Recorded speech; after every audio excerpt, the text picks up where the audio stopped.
सनातन धर्म dengue malaria की तरह है जिसे समाप्त कर देना चाहिए। क्या सच में? तो इसे देखें।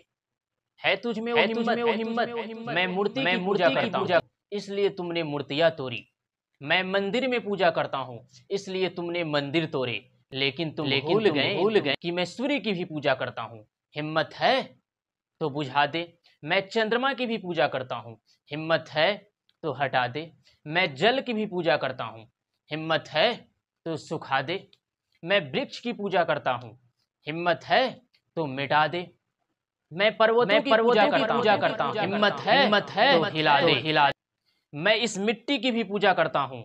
हिम्मत है तो अपने कब्र से हटा दे। मैं अग्नि की पूजा करता हूँ। हिम्मत है तो अपने हाथों से अपने घर का चूल्हा बुझा दे। सनातन का मतलब समझते हो जो आदि और अनंत है, जो पुरातन वर्तमान और भविष्य है, जो सबके जन्मदाता है, इसलिए पिता है। हिम्मत है तो अपने नाम से अपने बाप का नाम मिटा दे। हिम्मत है तो मिटा दे। सनातन धर्म को समाप्त करने की बात मैं नहीं कह रहा। ये तमिलनाडु के मुख्यमंत्री एमके स्टालिन के सपुत्र उदयनिधि स्टालिन का बयान है। आप खुद सुनिए। இந்த சனாதன ஒழிப்பு மாநாட்டில் வாழ்த்துறை வழங்கும் வாய்ப்பை தந்த இந்த மாநாட்டு ஏற்பாட்டுக் குழுவுக்கு முதற்க என்னுடைய வணக்கத்தையும் நன்றியும் நான் தெரிவித்துக் கொள்கின்றேன். இந்த மாநாட்டுடைய தலைப்பே மிகவும் சிறப்பாக அமைந்திருக்கின்றது. சனாதன எதிர்ப்பு மாநாடு என்று போடாமல் சனாதன ஒழிப்பு மாநாடு என்று நீங்கள் இதை போட்டிருக்கிறீர்கள், இதை அழைத்திருக்கிறீர்கள், இந்த நிகழ்ச்சிக்கு பெயரிடுங்கள். அதற்கு என்னுடைய வாழ்த்துக்கள். சிலவற்றை நாம் ஒழிக்கத்தான் வேண்டும், எதிர்க்க முடியாது. கொசு, டெங்கு காய்ச்சல், மலேரியா, कोरोना इதையெல்லாம் நம்ம எதிர்க்க கூடாது, ஒழித்து கட்ட வேண்டும். அப்படிதான் இந்த समझे? नहीं समझ में आया होगा, मैं आपको बताता हूं। इन्होंने सरल शब्दों में यही कहा है कि सनातन धर्म को अब रोकना नहीं है अपितु समाप्त कर देना है, क्योंकि सनातन धर्म डेंगू, मलेरिया और इन जैसे बहुत सारे घातक बीमारी है जिसे समाप्त कर देना बहुत ही आवश्यक है। इस प्रकार के बयानबाजी करने वाले ये बात भूल जाते हैं कि इनके पूर्वजों से भी वो काम हजम न हो पाया और ना ही वो कर पाए और ना ही ये कर पाएंगे। लेकिन खुले मंच से सनातन धर्म के विरोध में इस प्रकार के बयानबाजी करने का सीधा सीधा मतलब समझते हैं कि जातिवाद की जहर लगी है हिंदुत्व की लाठी पर, वरना मुट्ठी भर नहीं नाचता 100 करोड़ की छाती पर। और इस प्रकार के बयानबाजी वो लोग कर रहे हैं जिनके पूर्वज 2 किलो अनाज में अपना धर्म परिवर्तन कर लिए। अरे भूख से डरने वाले ईसाई बन गए, मौत से डरने वाले मुसलमान बन गए, और जिसे किसी बात का डर नहीं वो आज भी हिंदू है। मैं आपसे पूछता हूं, पैगंबर मोहम्मद साहब ने इस्लाम धर्म बनाया, ईसा मसीह ने ईसाई धर्म बनाया, गौतम बुद्ध ने बौद्ध धर्म बनाया, लेकिन इन सबों के पिता किस धर्म के थे? तो इन सारे के पिता हिंदू ही थे। जिस प्रकार हथेली एक है और इसमें 5 उंगलियां है, ठीक उसी प्रकार धर्म एक है और वो है सनातन। बाकी सारे पंथ है जो किसी न किसी इंसानों के द्वारा बनाया गया है। मैं उस स्टालिन को बताना चाहता हूं कि उनके पूर्वज सनातन धर्म को मिटाते मिटाते खुद मिट गए। सनातन धर्म को मिटाने के लिए मुगल भी आए और मिटाते मिटाते 72 हूर के पास चले गए। और सनातन धर्म आज भी है और भविष्य में भी रहेगा। अरे हरा रंग का सपना लेकर अफजल आया था इस माटी में, हरे रंग का सपना लेकर अफजल आया था इस माटी में, छत्रपति शिवाजी महाराज घुसा दिया भगवा उसकी छाती में।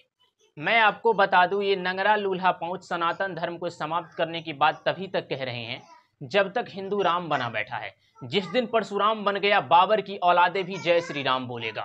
मैं आपको याद दिला दूं, आज से ठीक 2 साल पहले नुपुर शर्मा ने वही बात कही थी जो किताबों में लिखा हुआ था, लेकिन उसके बयानों पे कितना घमासान हुआ था ये आप लोग अच्छी तरह से जानते हैं।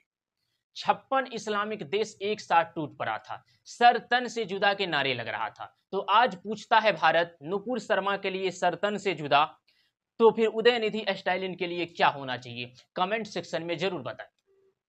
ये लोग हिंदू धर्म के बारे में कुछ भी बोल जाते हैं, क्योंकि इनको पता है हिंदू धर्म को मानने वाले इन्हें कुछ नहीं कहेंगे, क्योंकि जिनकी आबादी 2% है उनमें से 0.01% को खालिस्तान चाहिए, जिनकी आबादी 18% है उनमें से 10% को गजवाई हिंद चाहिए, और जिनकी आबादी 80% है उनको फ्री बिजली, फ्री पानी और सस्ता पेट्रोल चाहिए।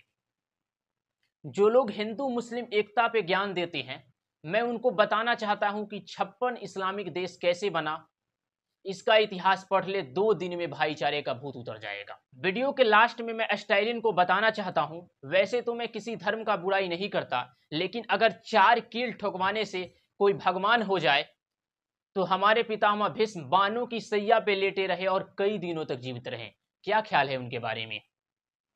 लेकिन इसमें मुस्लिमों की गलती कम और हिंदुओं का ज्यादा है, क्योंकि मुसलमान कुरान पे अमल करता है लेकिन हिंदू गीता पे अमल नहीं करता, वरना अत्याचार होते ही महाभारत हो जाता। कुछ लोग इस भ्रम में जी रहे हैं कि मिटाने से नहीं मिटती है हस्ती हमारी।